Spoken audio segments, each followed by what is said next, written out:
Facultad de Ciencias Económicas. Estás en Economía de Bolsillo, El programa de la Facultad de Ciencias Económicas de la UNER. tu lugar se escucha. Se suman a este debate dos amigos de Economía de Bolsillo, Victoria Lambruschini, docente e investigadora de la Facultad de Ciencias Económicas de la UNER, y Leandro Rodríguez, también docente e investigador de la UNER. Buenas tardes, Victoria, Leandro, bienvenidos una vez más a Economía de Bolsillo. Buenas tardes, ¿cómo están? Buenas tardes, ¿cómo les va? Un gusto, como siempre.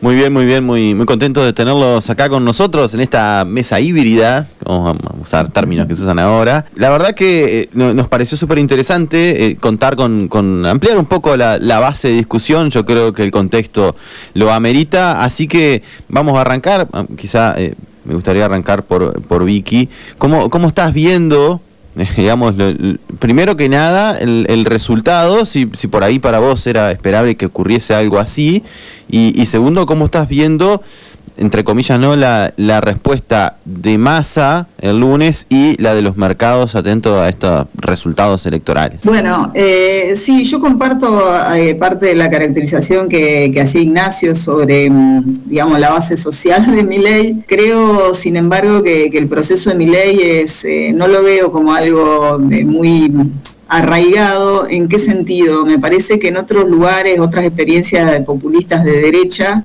realmente hay un movimiento cuasi fascista detrás, en algunos casos más o menos avanzado. Me parece que en el caso de Bolsonaro eso está clarísimo por la incidencia de las corrientes evangelistas, de esto, de lo que pasa en las áreas rurales, con directamente matanzas de trabajadores rurales a cargo de hacendados y cosas por el estilo, y ni hablar en Estados Unidos con todo la xenofobia, el grupo de gente que tomó el Capitolio. Uh-huh. Y me parece que en Argentina ese movimiento fascistoide no existe. Uno, de hecho, va a ver cuánto sacó Biondini, o cuánto sacó incluso, no por decir que la UCD sea fascista, sí, pero digo en términos de su planteos extremos, y es algo marginal. Entonces eso me parece que es importante.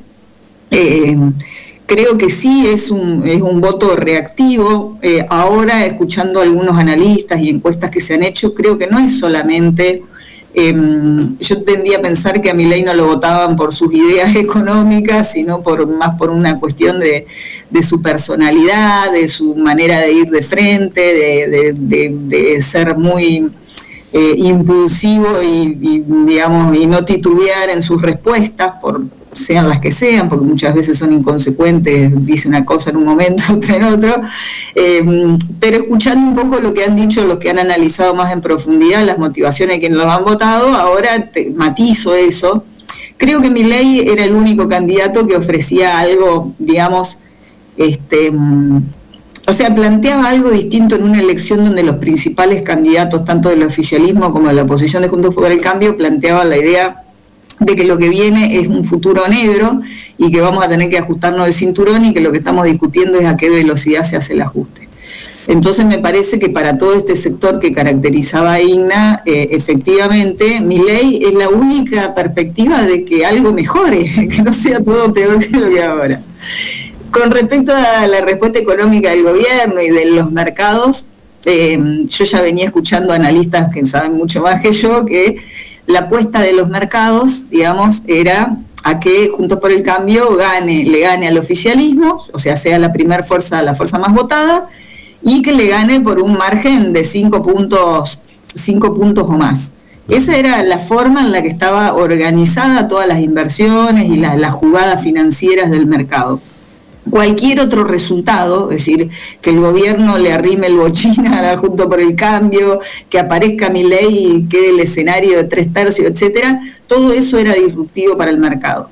Y creo que, digamos, el lunes, en definitiva, se sumaron dos procesos conjuntos. Uno es esto, es decir, el cisne negro para el mercado, que de igual convengamos, el mercado de Argentina es una cosa raquítica, digamos, por eso también se mueve con mucha facilidad, pero creo que fundamentalmente lo que desató toda esta situación terrible que estamos viviendo ahora es una maniobra desesperada del gobierno. Yo creo que, y escuchando gente que seguía mucho más las internas dentro del gobierno, esto claramente es una opción absolutamente no deseada por parte del gobierno.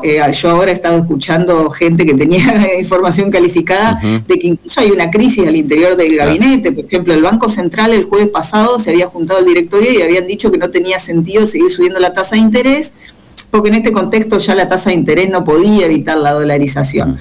Pero no se pensaba subir la tasa de interés.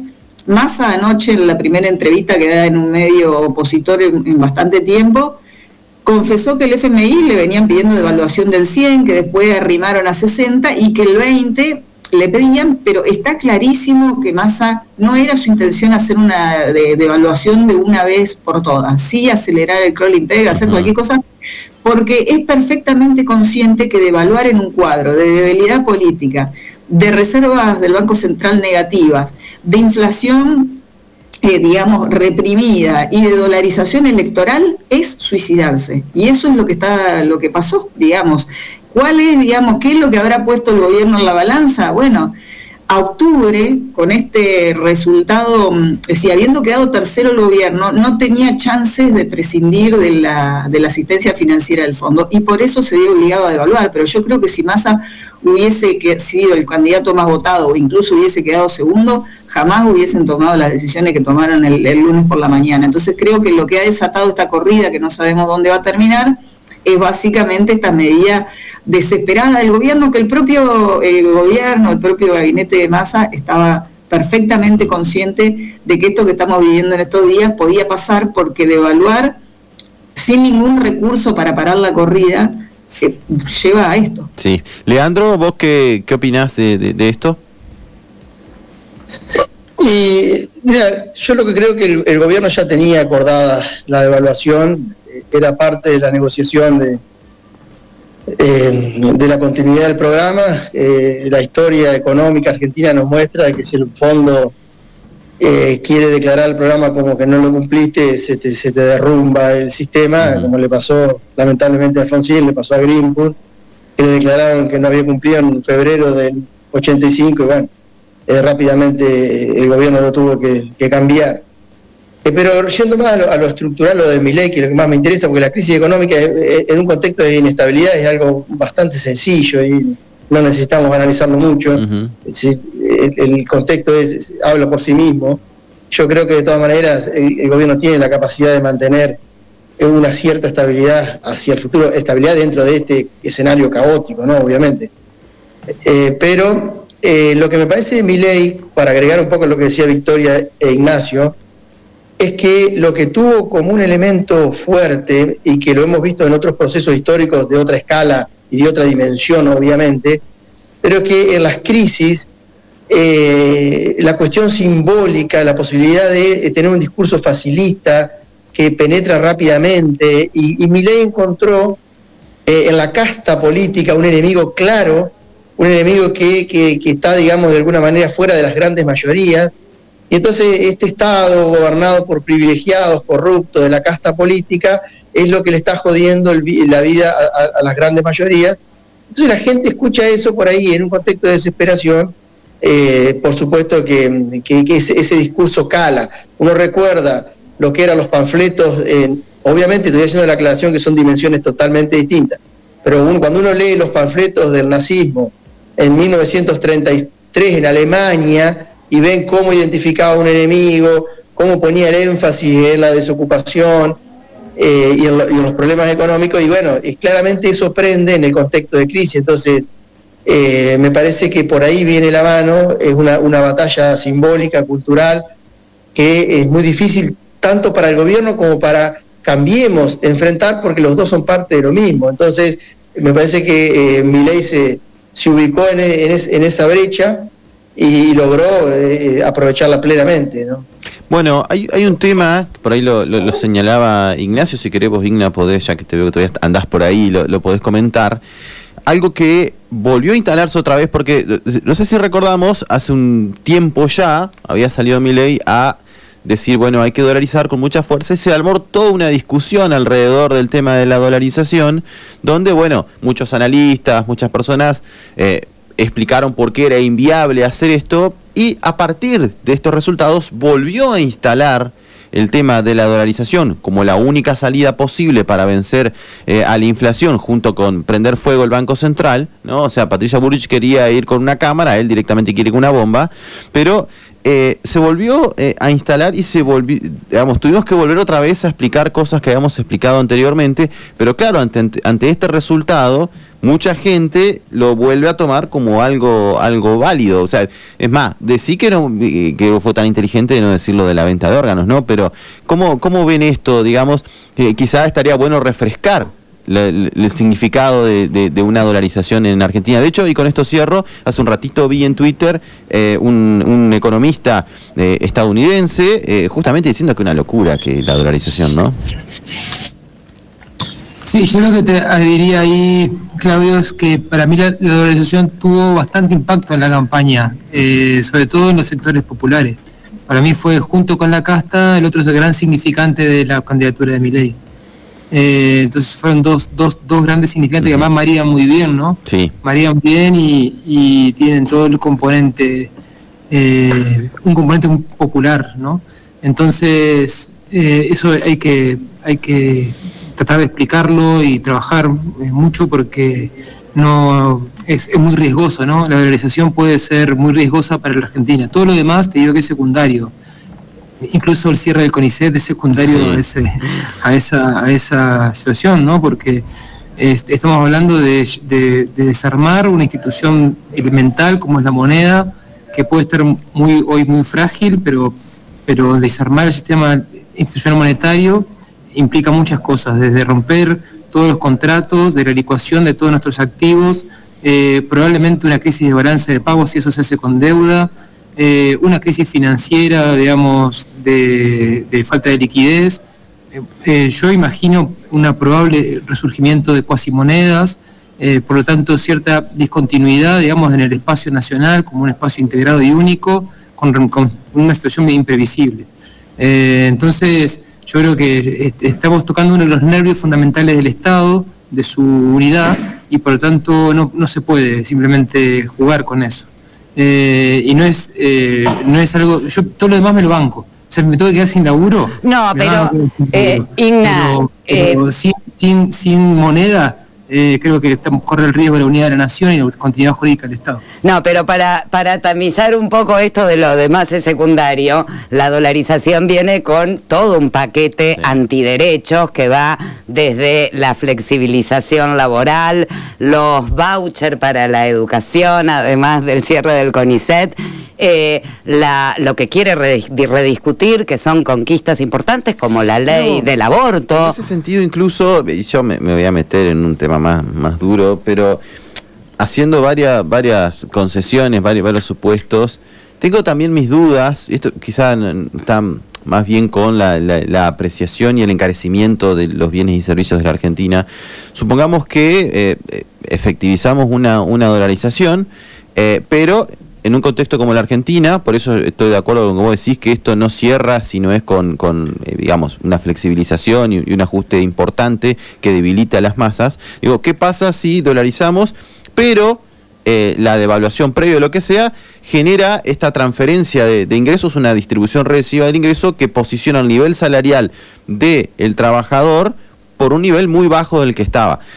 Entonces, y vamos a suponer de que el trabajador logra tener la fuerza, por eso digo, quitando el tema de la flexibilización, para poder pedir por incrementos salariales en dólares, ¿no? Entonces entramos en un ajuste de precios relativos que no haría desaparecer la inflación, sino que para peor, tendríamos inflación en dólares, nos encareceríamos muchísimo y entraríamos en un contexto peor, porque, a ver, ¿cómo hacemos ahora si no podemos ajustar estos precios relativos? Nos encarecemos en dólares en el mundo. Yo coincido de que evidentemente este programa de aplicarse no funciona si no es con una licuación de activos, pero yo lo planteo en otra discusión, que uno incluso si entrase en el terreno, a discutir en el terreno de ello, podría decirle, ojo, pero vos decís, funcionando bien tu programa, que no vas a tener inflación. Si lo realizas, yo te puedo decir que tengo mis dudas, ¿no? Y con esto de que plantea de que cada uno va a cambiar sus pesos por dólares en la medida que quiera, es lo más ingenuo, paulatinamente,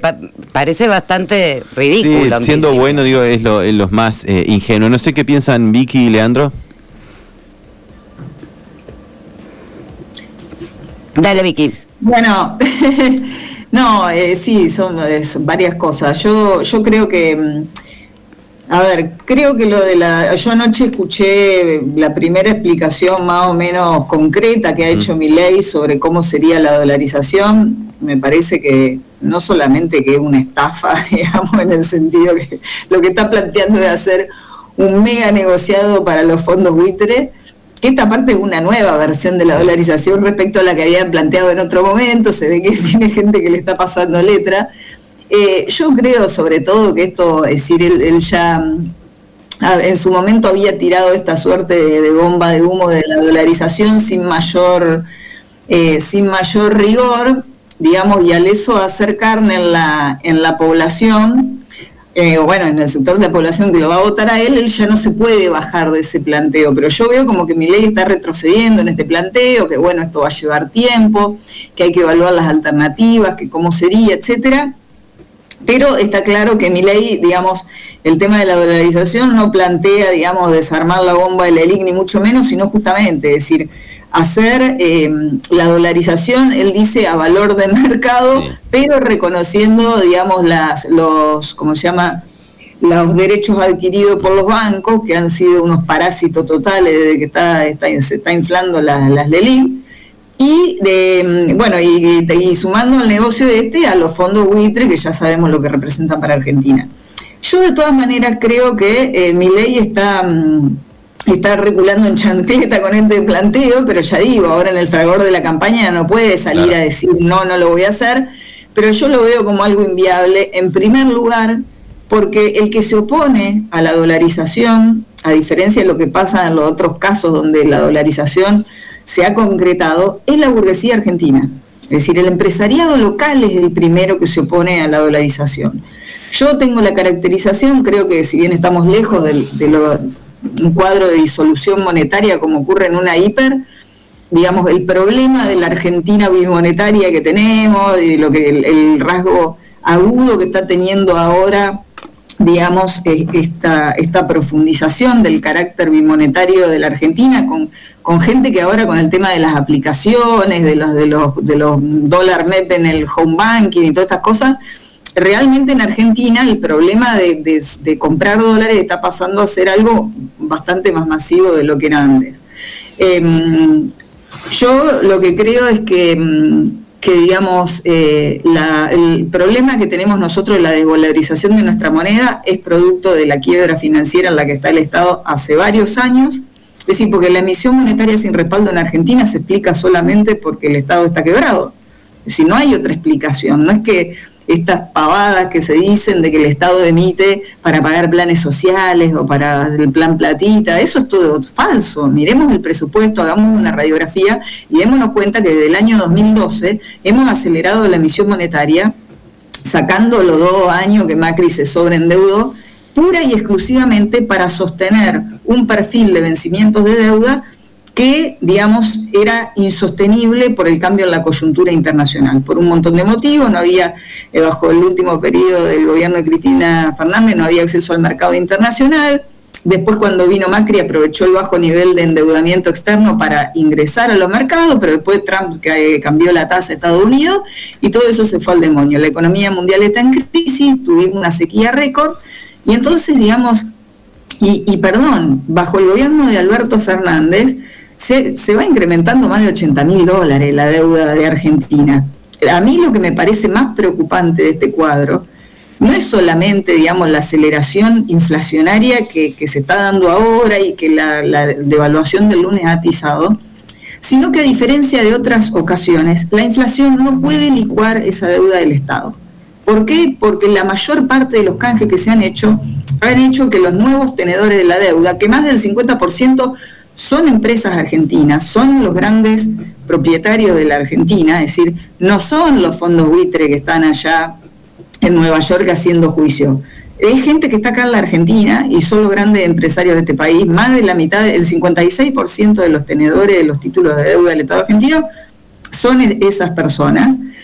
Esa deuda no se licúa porque está dólar link o está ajuste por inflación. Entonces, ese es el tema de que la devaluación es una espiral que agrava el problema del endeudamiento del Estado, porque lo obliga, digamos, primero acrecienta, digamos, las obligaciones que hay que pagar en términos de vencimientos de intereses, y bueno, y al desvalorizarse el peso también, digamos, agudiza. Entonces, ahora yo creo que con esta devaluación, a lo que venía haciendo, es decir, la emisión monetaria fenomenal que hace mensualmente el Banco Central para renovar las LELIQ, ahora se va a sumar las emisiones para empezar a pagar los vencimientos de la deuda que fue canjeando Guzmán, que Sergio Massa pateó, todo eso, que bueno, a partir de diciembre empiezan vencimientos muy gruesos, y ya digo, esos instrumentos son win-win, o por inflación o por dólar, lo que dé más arriba hay que pagarlo, es decir, no se licúa con otros instrumentos en pesos del pasado. Con lo cual yo creo que esto no tiene una solución técnica en el marco de cómo está planteado. Yo creo que más tarde que temprano va a tener que haber en los hechos una reestructuración de la deuda, y el problema es en qué condiciones políticas y sociales se hace. Leandro, ¿qué mirada tenés de esto? Y de paso, te agrego ya una pregunta para que complementes también. Bueno, que ya de una mirada más política, ¿cómo se, digamos, en este caso, Juntos por el Cambio y Unión por la Patria, cómo pueden enfrentar en términos de la búsqueda de votos este contexto? Sí, mira, a mí me parece que el tema de la dolarización obviamente es un delirio y digamos, rayano a la traición a la patria, porque en un país de 47 millones de habitantes, con la dotación de recursos naturales que tenemos y la importancia geopolítica que cuenta la Argentina, no podés perder un instrumento de política económica, y dos instrumentos en realidad, la política cambiaria y la política monetaria y financiera. El problema es que a mí me parece que sí, y estoy de acuerdo un poco con Victoria ahí, y le agregaría un elemento adicional, es que hemos utilizado históricamente la política monetaria como un mecanismo para postergar la discusión sobre la distribución del ingreso. Y la política monetaria no sirve para resolver el problema de la distribución del ingreso. El problema de la distribución del ingreso se tiene que resolver políticamente, y no a través de emitir dinero para resolver algunas cuestiones o financiar el gasto público, porque no podés cobrar impuestos a los sectores concentrados y la gran minería y qué sé yo. Entonces, la cuestión es la forma de resolver la inflación. Ya en el mundo, desde los 80 ya se conoce. Es un problema resuelto desde el punto de vista de la técnica de la política económica, de la teoría de la política económica. No tiene ningún tipo de misterio. Ahora, en un país donde la cuestión es la puja distributiva y la estructura de distribución del ingreso, lo que se discute es otra cosa. Entonces, yo coincido con lo que decía Cecilia. Si viene la dolarización, esto trae aparejado un cambio profundo en la estructura de la distribución del ingreso en Argentina. Vamos a ir a la época de Martínez Dios, 28% para los trabajadores, 72% para el capital, digamos. Es peor de la que tenemos ahora, que ya es muy mala en términos de distribución del ingreso. Peor todavía. Es decir, hay que mejorar la actual y vamos a ir hacia una peor. Y más con esta política liberal que es consistente con la idea de la dolarización. Por lo tanto, yo creo que más que pensar en una dolarización, el verdadero riesgo que vieron los mercados, incluso nos han llegado algunos papers sobre eso, es que Milei no podría llevar a cabo su política económica, no podría llevar a cabo su programa de política económica, y esto llevaría a una guerra social en Argentina y a un caos total. Entonces los mercados se cubren frente a un escenario que verdaderamente sería una especie de guerra civil, digamos, no quiero ser alarmista, pero sí muy conflictivo. Entonces me parece que la discusión va a ser mucho antes, y va a haber una situación complejísima si Milei insiste por ese camino, que también me parece, como decía Victoria, que ha moderado bastante, y bueno, veremos qué es lo que hace una vez que esté arriba, porque si él llega con un tercio del Congreso, llega sin gobernadores, sin fuerza política tradicional que lo respalde, llega enfrentado con los sindicatos, y en un contexto que no tiene una fuerza que lo sostenga, y la verdad que sería un presidente relativamente débil, ¿no? Y más con ese carácter que tiene, que parece un poco fuera de sus cabales. Y respecto del tema de la elección, y a mí me parece que digamos, lo que parecería probable, no estoy diciendo que vaya a suceder, pero lo que parecería probable es que la polarización se dé entre Milei y Massa. ¿Por qué? Y bueno, porque Bullrich, como dicen los politólogos por ahí, Bullrich un poco disputa el mismo espacio con Milei, y entonces estarían siendo más o menos lo mismo. Entonces, si la polarización se da con Massa, que yo no estoy seguro, la cuestión ahí es claramente plantear un escenario de crecimiento, un escenario de desinflación sin perder derechos, y el gobierno tiene que seducir un poco, y no puede plantear solamente su campaña política sobre la base del miedo a Milei, porque eso sería darle la victoria a este candidato. Bueno, que en definitiva el pueblo elegirá, y bueno, Vox Populi, Vox Dei, así que hay que acatar. Vicky, ¿se quedó con ganas de algo más cortito o tenemos que ir a tanda? Sí, no, breve, me parece que otra cuestión, digamos que lamentablemente por ahí aparece como algo muy técnico, pero mucha gente apoya la dolarización porque no comprende realmente cuáles serían las implicancias, y la dolarización lo único que resuelve eventualmente es que no va a haber más emisión sin respaldo, pero digamos no resuelve ni el problema de la restricción externa, y es más, como decía Leandro, nos quita una herramienta fundamental de política al Estado. Y sobre esto último que decía Leo, yo creo que hay un gran, es decir, así como yo creo que a Milei en su momento lo inflaron para correr por derecha a Juntos por el Cambio. Esto después se transformó en algo real, que por ahí después lo quisieron desinflar y ya era demasiado tarde, al punto de que a Milei le fiscalizaron las elecciones a algunos partidos tradicionales en algunos lugares. Eso se ve en los lugares donde ya se había votado gobernador y donde ahora votamos juntos, como en Entre Ríos, pero creo que también hay como se da por descontado de que Milei va a ser presidente. Uh-huh. Faltan 2 meses, es tan, digamos, dinámico esto, y yo creo que el mayor factor disruptivo va a ser la crisis económica, que no sabemos cómo vamos a llegar a octubre. Pero Milei ya habla como si él fuese el presidente electo y estoy listo para asumir, dijo ayer en una entrevista.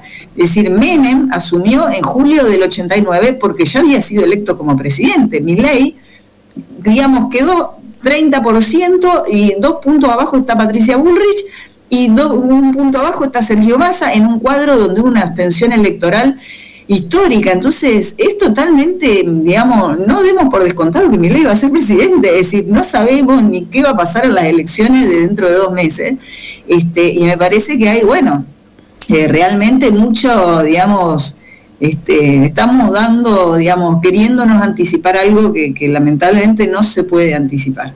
Gracias, Vicky y Leandro, siempre es un placer conversar con ustedes, pero bueno, el tiempo es cortito.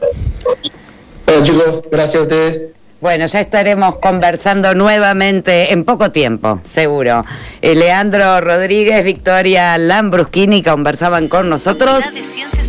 Estás en Economía de Bolsillo. El programa de la Facultad de Ciencias Económicas de la UNER. Tu lugar se escucha.